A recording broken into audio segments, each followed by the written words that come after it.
చరిత్రలో ఒకసారి వాళ్ళకు పట్టా ఇస్తే మీరు రమ్మన్నప్పుడు వాళ్ళు కూడా వచ్చి గౌరవంగా తీసుకొని ఒక సమస్యకు పరిష్కారం వచ్చినప్పుడు వాళ్ళు కూడా ఇక్కడ ఉండాలి. అది నీ లోపమో వాళ్ళ లోపమో నాకు అర్థం కాలేదు.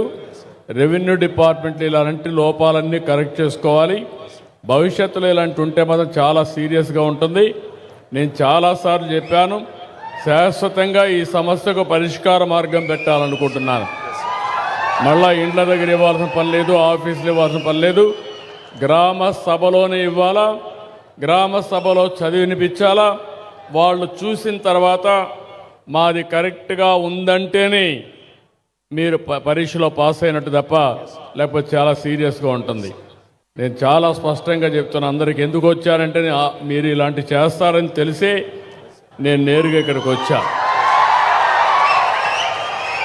ఎమ్మెల్యేలు కూడా ఇంట్రెస్ట్ తీసుకోవాలి, ఎంపీలు కూడా అర్థం చేసుకోవాలి, అందరూ అర్థం చేసుకోవాలి. వీళ్ళు కూడా ఒక్క రూపాయి అవినీతి జరగకుండా, ఎక్కడ కూడా సమస్యలు లేకుండా, వాళ్ళ భూమి వాళ్ళ హక్కు అది నెరవేర్చే బాధ్యత మీ అందరిది. దాన్ని సూపర్వైజ్ చేసే బాధ్యత నాది. ఈ విషయం మీరు గుర్తుపెట్టుకోవాలి. ఇంకొకసారి జరగకుండా చూసుకోండి. Be clear.